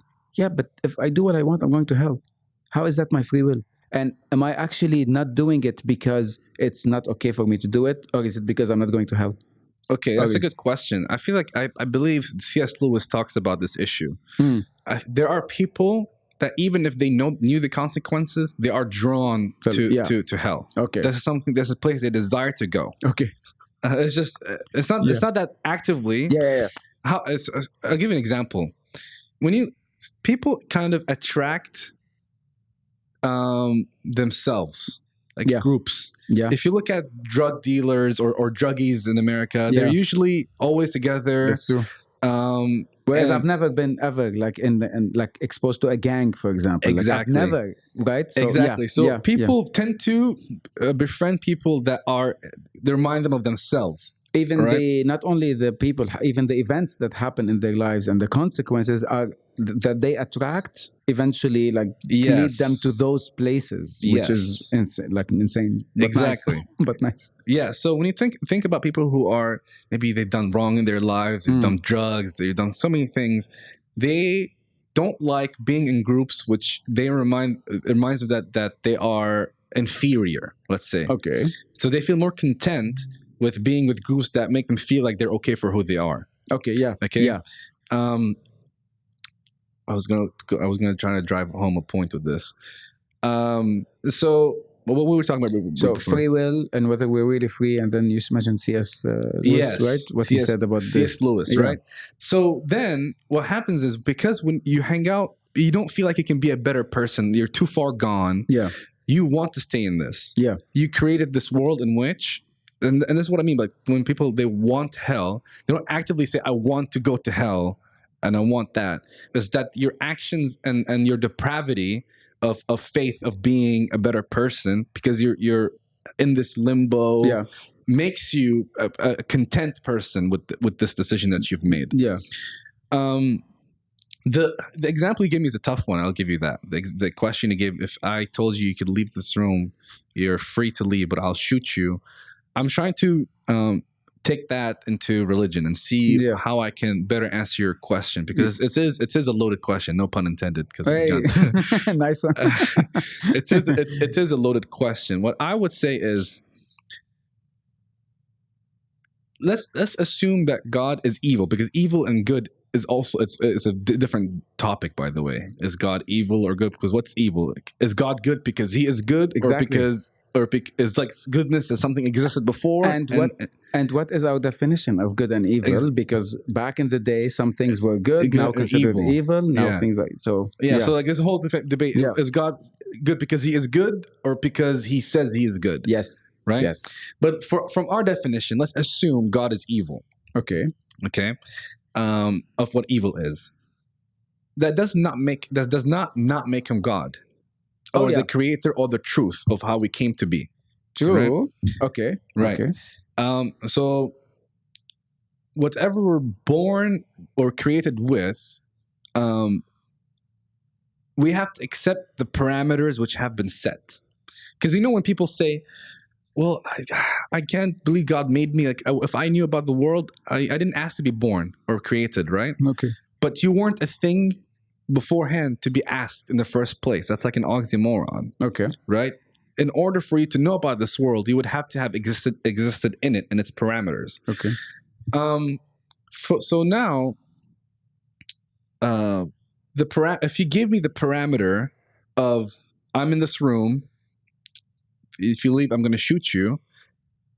But you're free to go. Yeah. You do have the free will within the parameters that have been set. Yes. Because what you're comparing free will to with the gun is what's the alternative? Well, I live in the world that everything is open, right? But even with that everything is open, like I'm free to do anything, they still have their own parameters. Okay, Yes. you're on Earth. You can't fly. You're not free to fly. Yeah. Everything has a parameter, right? So to answer your question, I would say yes, you do. You still have free will, but the consequence, that's the parameter that has been set. You have to accept it. That's because, you're basically you're saying the free will is outside of the consequence Yes. of what my free will lead me to. Yes. The parameter came after your free will. Does it make sense? The gun and the shooting, your free will always existed in you, but those conditions didn't come with the free will. It's just what your free will found itself in a situation to do. Yeah, because it's seeking what will result in my choice. Yes. And once it saw that the result is not beneficial, then I will not choose to do it. Well, that's the whole Right? That's the whole thing. I talk about limbo. Some people might choose it because the consequence I'm thinking of is hell and heaven. Yeah. Right. So some people would say, "I want to go to heaven." That's the consequence that is beneficial to me, whereas others would not want heaven. But that's because we don't really have an understanding of heaven and hell. Yes. These are concepts, not like me shooting you. Yes. Like I know if I'm gonna, if I tell you you're gonna go out and you know what's gonna happen if I shoot you. Yes. I don't know what's gonna happen in heaven or hell. Yes. No one knows. No one knows. It's right? outside of our. It's outside. So it's easier to reject those ideas and to jump like, oh, I'm choosing my free will to go. I'll go to hell. That's fine. That's because I don't even know what it is. Mm-hmm. Well, yes, that's a good point. The thing is, it's not that people make a off-the-cuff decision that they want to go to hell because they enjoy what they do. What the things that they enjoy are the things that they enjoy doing are things that are related to hell. Hell is their consequence. It's not just the consequence, but it's the world it's made for are those kind of people. It's not just a random consequence that if you do these things, I'll. But that's what goes back to my, how I can't accept a God like that. Why would a God like that create a place for those kind of people? It's like I created you and I've put you in situations that you were not in charge of, okay? Because you were born in that country, in that time, to those parents who did this. Yes. And poor, abused, so on. So you become a criminal. So you make a choice, and then you will go to hell. No, I disagree with that. How? I disagree with that. Everybody will be judged based on what they know. Then there are different parameters set. Yes. Then we're not operating within the same reality of It's each not other. binary. So I'll give you an example because somebody asked me. This is a very good example you gave. Somebody asked me, do all terrorists in Islam, like the ones who blow themselves up, go to hell? I said, Go to hell. Okay. Yeah. They asked me, Wallah, I swear. I said, no. Okay. Somebody got mad at me. I swear this happened. I said, think about it this way. You are a child in whatever country, right? And that the terrorists originated from, maybe Iraq, whatever, okay? Syria, whoever it is. You're in that country as a child. Your parents die in front of you from an explosion or something. Yeah. Your sister gets raped by some American soldier or something like that. What do you think? How you think you're gonna grow up? Okay? Exactly. Exactly. And then somebody comes, right? Some older guy who can take advantage of that emotion. Yeah. Tells you, hey, I can give you revenge, right? And if you do this, you'll go to heaven. Yeah. Of course you're gonna do it. This guy, that's all he knew. And he went to and he thought he did something noble. Yeah. Right? Yeah. That guy could still go to heaven. Yeah. To me. I mean, I got what you mean. It's an extreme example, right? It's like who radicalized this person? What made them become like this, and so on. Of course. So everyone will be. I don't think that God has a desire for humans to go to hell. I genuinely don't believe that. I know some people will believe it. I don't think he has God doesn't care. It doesn't. The concept of God won't affect him. It doesn't affect him. Yeah, exactly. It doesn't affect him. Yeah. Right. It doesn't get satisfaction. Yeah. And what from us going burning. It's just that there are people that want that kind of place. Yeah. But the thing is, if that's what we're agreeing on, which I agree with the idea that each person, even there are like some theories that each one is living a different reality than the other, like completely different reality, right? Like it's insane. Yes. And if that's the truth, then there should not have been one religion that tells everyone the same thing, because everyone has a very different experience to things. I have experienced things in my childhood okay, and growing up, and when I moved here, and my marriage, which failed, and so on, that do not align at all with what I was taught. I completely agree. Right? And I'm not gonna accept the idea that, especially as a Catholic, because I got divorced, I'm going to hell, right? Because the other side of us, me and my ex-wife, stayed married, was gonna be my son growing up in an extremely toxic environment, which would have damaged him completely, right?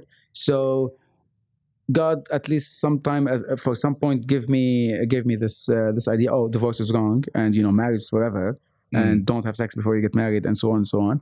And then the life I was living was extremely bad, and I made a choice that goes against my religion. Yes, which is right? Wallah, I think 100%. Yeah, that's why I don't think there is one religion. Yeah, I think there's one truth.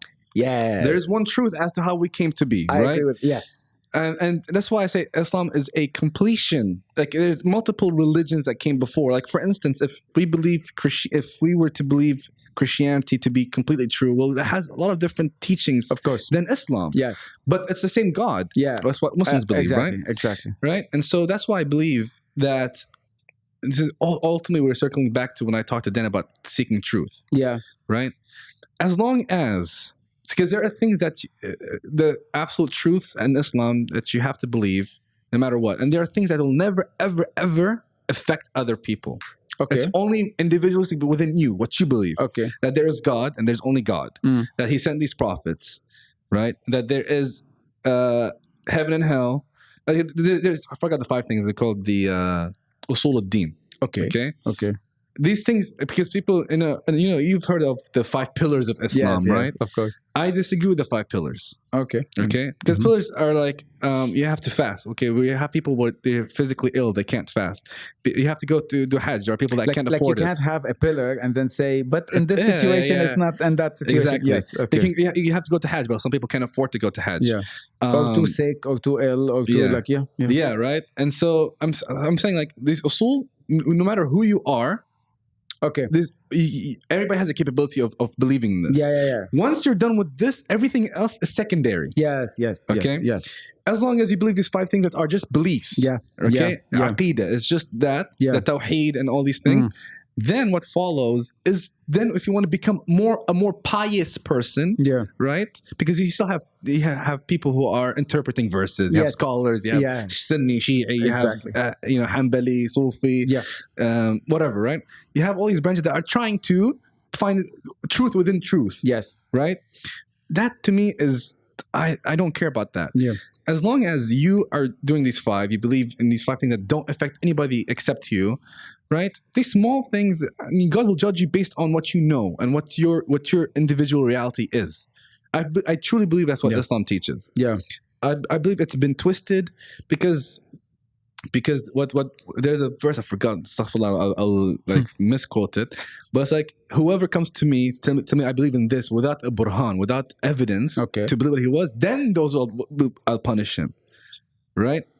As in, like, if you come to me and say I did this, I believe in that God. Okay. But you didn't provide reasons why you did. Reasons why. Yeah, not reasons. Evidence. Not like evidence. Okay, yes. Because if there's one truth, exactly. if there's one truth, then nobody has evidence. That's what I'm saying. Exactly. It's like how you came to it, right? Okay. Yet you searched, but you came to that. Yeah. Then that's how you be judged. But there are people who are mutakabbirin, they are arrogant. Yeah. They don't want to. Yeah. Like I said, the cognitive dissonance. Yeah. Once they are faced with something that's the truth, because if you become Muslim, you have to give up a lot of things. Yeah. Right? Yeah. That's where your ego comes in. Yes. Those people will be judged. Yeah. Right? But as long as you are operating, you have these 5 usul, and you are being a good person and trying to make the decisions that are going to you believe that are the best for you, I believe you'll be fine. I feel people complicate religion too much because they're thinking it's a video game, Islam. I think that's why people talk about conditional love. When I say conditional, even with parents, because people say parents have unconditional love to their children. I believe that somewhat to be true, but as a dad, I'll tell you, yes, I love him more than anything. But if he turns out to be a rapist, murderer, exactly, it's not unconditional. Yes, you can't. You're a human being. Yes. You cannot love unconditionally. This is a fact. Yes. Like you aim for it, maybe, but you're not gonna get it. You're not gonna get it, right? No. So to me, what I tell people is that what they think Islam is that you're playing a video game and you're trying to rack points. Yeah. Just give, if you read this dua 10 times, you'll get hasanat. Yes, yeah. If you do that, you'll get sayyah, -1. It's like a score, and you don't know what the score is. And I'm like, then that's what's scary, because you don't know if you're going to go to heaven or hell. To me, if you're taking a test, if you're taking an exam at college, right? I know this is a cliche example. Yeah. But if you're taking a test and you're given what you need to prepare for the test, you study the test, right? You do the exam. You have a good idea of how you did. That's true. Right? Yes. You have a good idea. So if somebody didn't study at all, they have a good idea that they failed. Yeah, that was me in school. But when I failed, okay. Right? And I think that's all of us. Yeah. Right? But if you study, you prepare, and you take the exam, and you do well, you feel like, okay, I have a pretty good chance, I think, of making it. Okay. I feel like that's how Islam is. Nobody sits down in fear, who's a Muslim, who's following these things and being a good person and doing the things they're supposed to do. Sit down like, there are some people, I'm not doing enough. I did the 5 prayers. I didn't do the other 10 optional prayers. No, like that's too much. And also, like, people should not be defining their ideology, because people are flawed, and we have, like, for example, just because there are a lot of rapists within the church doesn't mean Christianity is that right? Like, this is the idea, and just like because there are terrorists in some other, it doesn't mean that the religion or the ideology itself, what it says, is the difference. And to add to you, I do believe with that. Every religion has some truth to it. Okay. Maybe that would make me a deist. I'm not sure. There's a name for that, but I don't want to label whatever. There is a name for someone who believes all religions to be true, but I don't know if there's small parts. Yeah, I don't believe all religions to be true. What I believe is that every religion in its ideology, outside of politics and control and power and all that stuff, so in its ideology is trying to, it has a bit of the truth, right? So whether we're talking about our connection to God or about what's good for us and be a good person and try to understand that even when you talk, I mean, at the risk of triggering you, but even when you're talking about like Hinduism, Buddhism, and Taoism and all this stuff, you're talking about some form of energy that is all over the universe, that flows within us, the chi, the stuff, and all that, right? So it feels like as long as you remove politics from every single religion, because every religion has politics. Everyone. Okay, no one is innocent from this. You get to this very pure original idea that at the end of it all is that, you know, we are here, we want to coexist, live together, not hurt anyone, not hurt ourselves, not hurt our planet. And, you know, which is the basic, actually, like, of the life of animals, if you think about it. Because no one wants to, like, animals want to live in this very, you know, a balanced existence. We just exist, like, even if we are, you know, eating each other or whatever, but like from like harmonious. That's the word, right? That's at the I feel like harmony is at the source of every religion. What we disagree on is who said it, when did they say it, what am I supposed to do with the ones who don't agree with me, and so on. And just like, this is politics. And this is what I refer to as like the spirituality in general. Like, I saw this once. It says like religion is spirituality infused with politics. So religion is spirituality infused with politics, right? Because when you take a very peaceful idea and then you try to put fear, ignorance, aggression, war, and all that, it turns into let's fight each other. And even though like we have so much more in common, like my, you know, where I came from, my religion, like Christianity and all that, and Islam, we have more in common than we have in disagreements, by the way. But we were not told that. Like I grew up in a Christian bubble in my country because of the civil war of Lebanon that lasted like 15 years, and it was a religious civil war, Christian versus Muslim. That there's nothing else. I was 19 years old the first time I spoke with a Muslim. 19. Wow. Can you imagine the type of fear I was breastfed from the moment I was born until I was 19? That Muslims are like, they're gonna kill us, they're gonna behead us, they are wrong, they do this. The jokes we used to make, the unbelievable insensitivity, right? And then when I got to university, I was like, this is not what I was told, right? Like, this is not the fear, but it's all fear based, and it just pushes people to do things. And I was gonna say, when you said religion is spirituality infused with politics, there is truth to that. I think my version would be, think of spirituality as meditation. Yeah, I get it. To me, religion is guided meditation. Yes, exactly. That's the way I see it. That's a good way of putting it, actually, guided. Yeah. But that... because everybody wants to meditate. Everybody wants to be spiritual. Like I said, everybody wants to worship, right? Yes. Some people...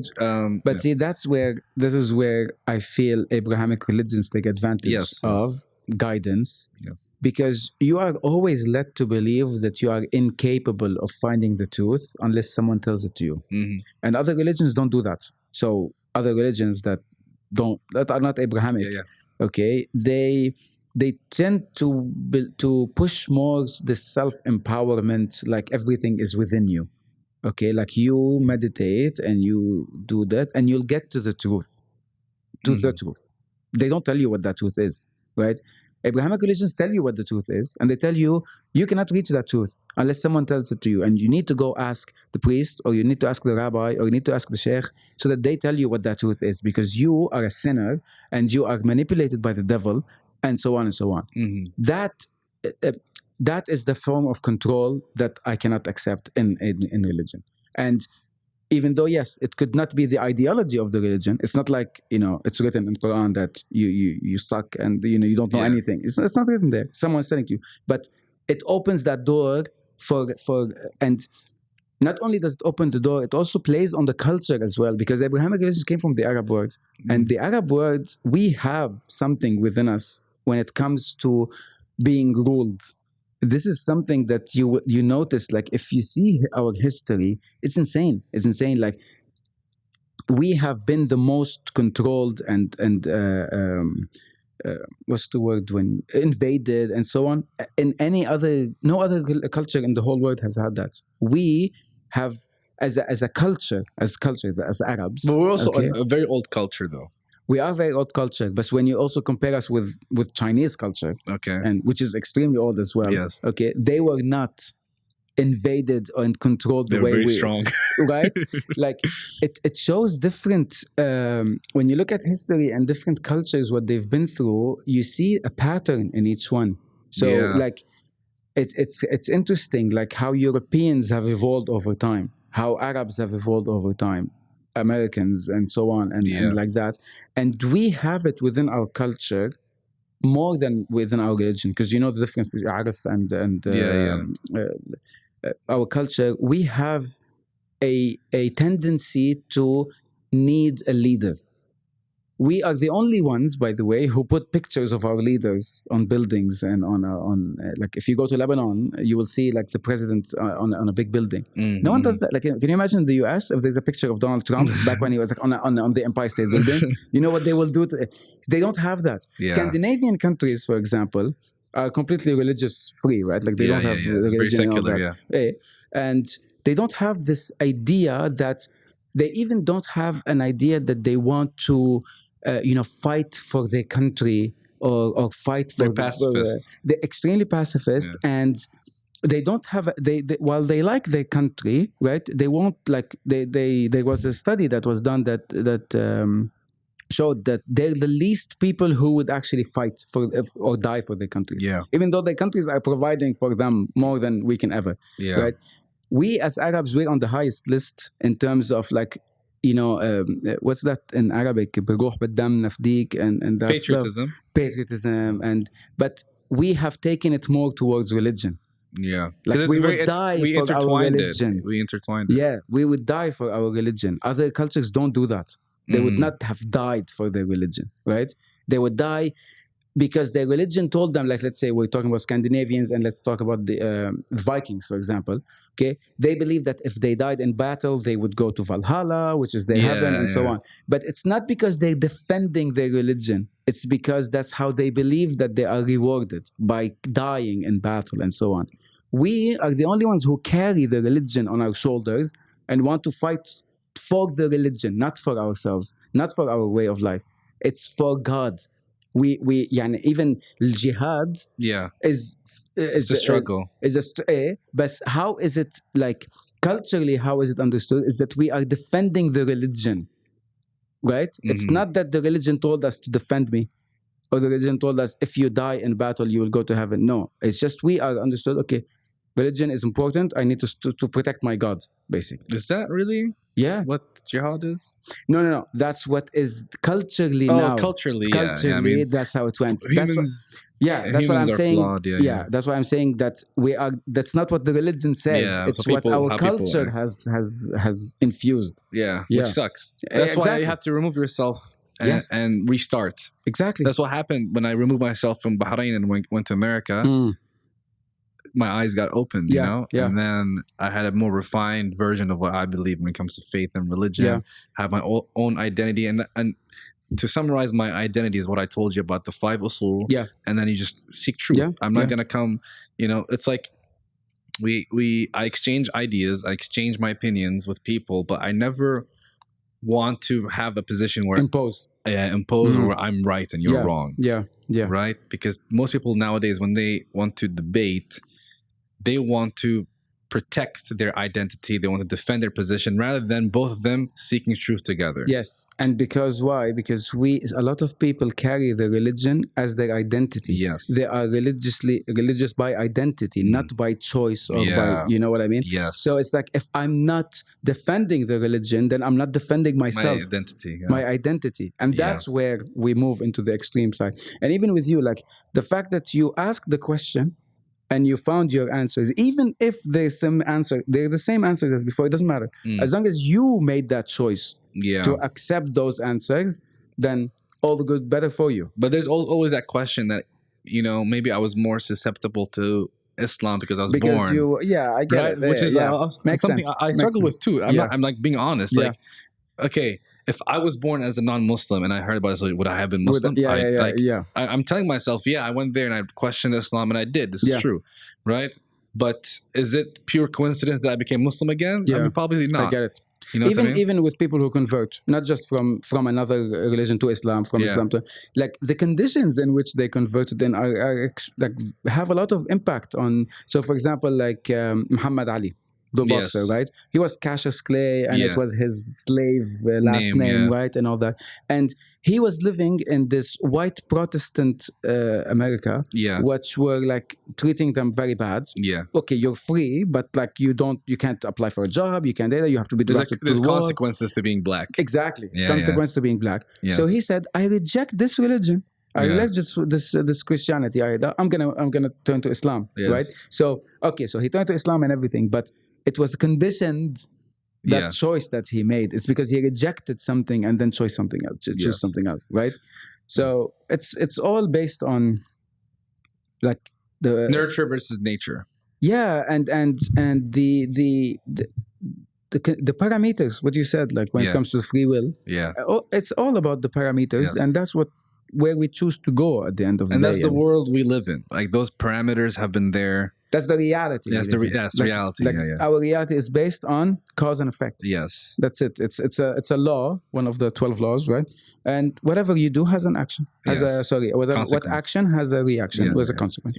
Okay, choose it, but you'll have your consequence. Yeah. I mean, I like talking about this. This is good. I was gonna say something else. Very, very different from this topic. So if you want to have any last words. No, I'm fine. Yeah, all good. Okay. I think we reached. When we were talking, when you were talking about the expansion and the contraction of the universe, I don't know why I was thinking of Earth. Okay. And I was thinking, you know, weird fact. I want to ask you a question. Can you be in 2 places at the same time? 2 places at the same time? Yes. Most likely no, but okay. I think I have this theory. Maybe somebody said it before, but I have this theory that yes, at every moment that you're living, you're in 2 places at the same time. Physically, I'm not talking about like some metaphorical, spiritual. Physically. I'm talking physically on Earth. How? You have your position on Earth, right?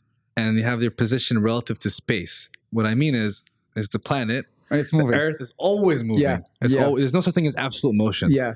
Right? Yeah. And so you have your position on Earth, but the Earth's always moving. So you're always in two places at the same time. That's very interesting. Right? Yeah.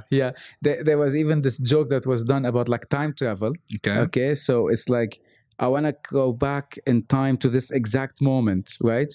And you put the time machine. Yeah. But in reality, if that's going to happen, the time machine is going to be in space because the Earth has moved. You know, like the time might be right, but the space will not be following. So the speed at which we're moving, it's so fast. Exactly. People don't realize. You've seen that how the solar system. And that's why I didn't really get relativity until I saw that. Like a long time ago, I saw that model. Yeah. It's because there's no such thing as absolute motion. Because there's no place that's still. Yeah, nothing is still. Yeah, everything is always in motion. So everything we do is in relation to another object, which is what we have defined as time. Yes, this is where time, the idea of time, came from. Yes. Is that distance and how long it took from this place to that place. Oh, so it's time, right? And because time operates differently in different, like if you saw Interstellar around black holes, things like that. Yeah. So it's which also means that time, it's not a objective thing. Yeah. It actually is affected by the environment that it's in. Yes, which is mind blowing on its own. You know what I said every time I think I know time, something a curveball. Yeah, that's what I mean. Because what I used to think about time is. Time is just to measure from one state to another state. Yes. Everything decays. Yeah. Right? Yeah. How we measure is that we use time. Yes. To measure. Like an apple, if you leave it for a long time, it'll rot. Yeah. And it's from one state and then it decays, and we record that using time. Even our age and our bodies and so, Right? Yeah. But there's no such thing as time. It's just a tool we use. Yes. But then I hear about the speed of light. Yeah. I hear about black holes and how things age differently. And then I'm like, okay, but if something ages differently, then we have to use time to know it's aging differently. Yeah. And I'm like, okay, so that's another curveball that which also like it could be related to the perception of not time, the perception of how things decay. Right? Like, so our understanding of decay will change if something is going at the speed of light, and that apple will not decay as fast. Right? But in its own reality, it will decay in its own time, but it's going through another set of reality at that speed. So, have you ever heard of entropy? No. I don't know much about. I'm telling the audience, I'm not an expert on these things. It's something I read a long time ago. Maybe it's called the law of entropy. I don't think it's called the law of entropy. I'm not sure, but entropy, from what I know, is the propensity for things to become ordered, or is it disordered? The way I think of it is like you have a sandcastle on the beach. I think somebody gave me this example a long time ago, right? When the waves come, you hit the sandcastle every time, it'll always come flat. The sandcastle will stop and it'll become flat. Yeah. So the universe is like that. There's like a law of entropy where there's always going to be a state in which we are trying to go from chaos to order or order to chaos. Okay. And then it's something. And we're always moving towards that. It's always that. Yeah. My God. It's crazy. That's so interesting. Yeah. Like so it's called entropy. I'll look into it. And then you can do an episode on it. Oh, there you go. You can do the facts and research. And like, okay, here you go. This guy did everything. I'll just absorb it. I'll do the research for you. No problem. Yeah, great. Yeah. So are all your episodes like short, like 15, 20 minutes? Yeah. So when I first started, I had like maybe 4 episodes and they were 45 minutes. Mm-hmm. And then I was like, this is too much. Like the topics that I talk about, like they're heavy, right? In their nature. And the reason I did the podcast was to relay difficult topics in an easy way, right? Like the simplest way possible, so that these are interesting ideas. And maybe not all the ideas I agree with or I believe in, but it's just something that I want to present as an option to someone. Devil's advocate. Yeah, exactly. Sometimes it'd be like that. And just to go, someone goes like, interesting. Like just that is enough for me. So then I decided to make them short. So now it's anywhere between 12 to 15 minutes where I just like dive deep into a specific topic and break it down. present different thoughts around it, what people are saying, why they are saying like that, and then leave it at the end. Like you can, if you like it, do and you your also research. learn, right? Because when Oh you yeah, research, that is my main purpose. Actually, is for me to learn. and it's like it's only you, right? You don't have a guest, so it's like more controlled, so it's easier. Because I'm like thinking, I can never do 25 minutes or 20 minutes, 15, because I have a guest, you know.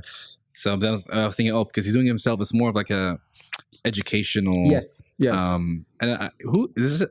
Einstein that said this, where if you can't explain to a child, complex topic to a child, and you don't understand it enough. Exactly. So that's what you're doing. Yeah, that's what I'm doing. So like I go into something. Let's say I want to talk about reincarnation and past lives and all that.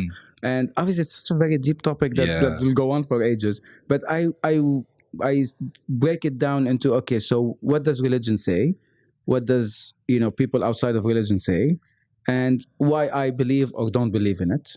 And that's it. As simple as that. And you guys, you take your own ideas from it. You want to believe in it. Form your own opinion. Form your own opinion. Like there's no point. I don't want anyone to believe what I'm saying. Like I'm not preaching. That was never even the tagline for the podcast is exploring truth. Exploring it. I just it's benefiting me as much as anyone else. And I get people sometimes like they DM me or they thought like I thought of that idea that was interesting. There was this girl on it was a topic about hell, and I said why hell. The question of the episode was why hell is not your punishment but your consequence. Okay, and it goes into it's really outside of religion, but I refer to different vibrations and how when we are vibrating high or low and stuff. That's a whole different topic that one day we will do maybe. Inshallah. And it's like basically because you are always in this state of very low vibration with your life and your thoughts and everything. So when you die, you go to a very low vibrational reality. It's not because God created a place made of fire where you're going to be punished, but because you are vibrating on that frequency. That's it. That's what exists. If you were vibrating on a different frequency, you'll be in a different place. It's as simple as that. And that's what I mean by how religions have tried to kind of explain certain ideas and stuff like that. But anyway, so she was like I put it on my story, and she replied as a DM. She's like, "Stop messing with my brain! Like I don't want this idea. Like I never even asked that question before, or something like that." So yeah, that to me is the whole purpose. Great. Yeah. I think let's see how far. Okay, we got almost 2 hours, so I think it's a good place to end. Sure. You can basically explain where we can listen to your podcast or anything you got going on. You can let the people know.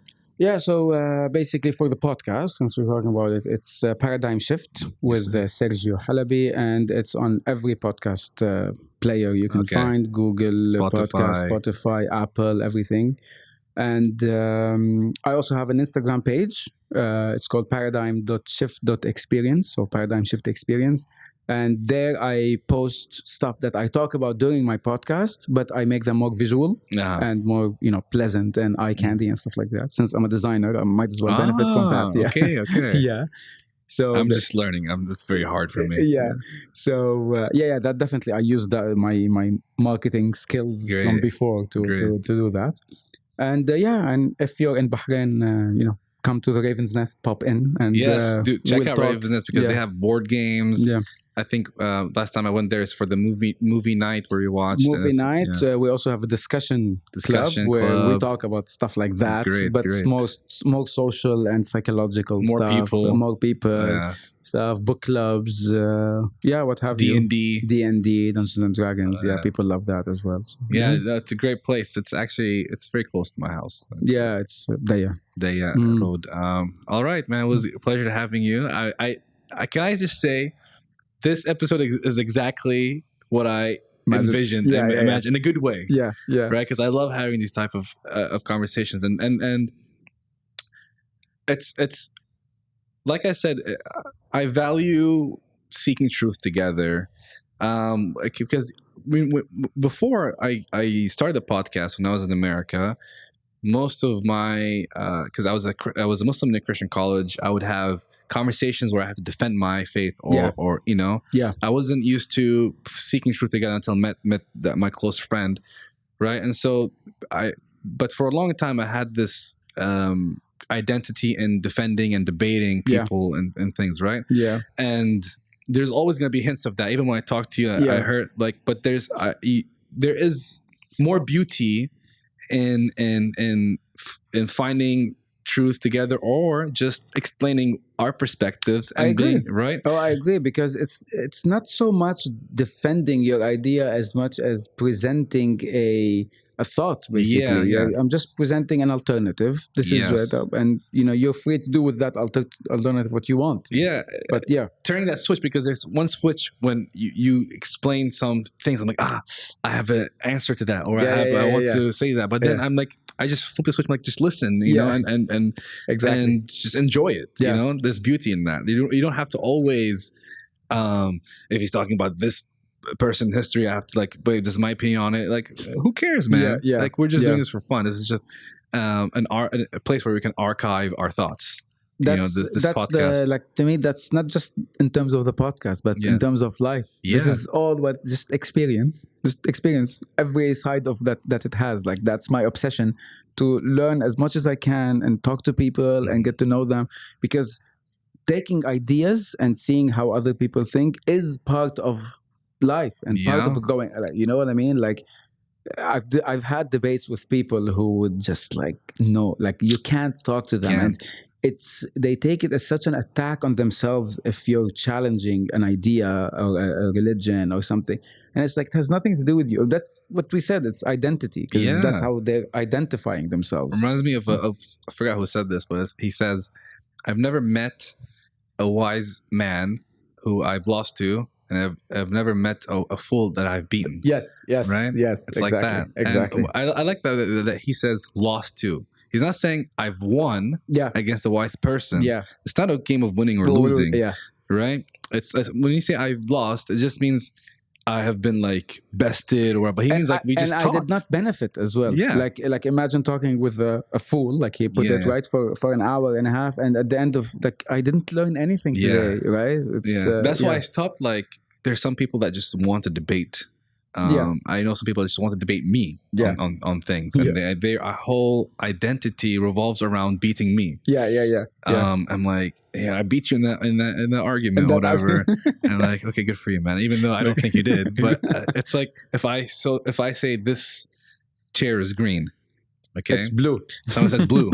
If I keep, entertaining you, saying no, I think it's actually green. I give you. I'm like stooping down, and you're feeding. I'm feeding into. So I'm like, okay, go ahead, believe it's a blue. It doesn't affect me. Exactly. I want to talk to people who will help me be a better person, or grow my mindset, or just have stimulating. It's like instead of working out physically, I'm working out my brain. Because that person is not bringing anything to you if he's just telling you it's blue, right? Like, he's just, it's self-gratifying for him to prove himself right. Yeah. But at the end of the day, you're not learning anything, and you're still the same person. Yeah. When you came in, when you left, that's it. Yeah. Nothing. Him also, he is also the same person. So no one benefits. Basically. No one benefits. Yeah. All right. Thank you, everybody, for watching or listening. This was a great episode. It's also a long one. And see you guys next time. Thank you for coming. Thank you. Thank you so much for having me. It was very good. Thank you. Perfect.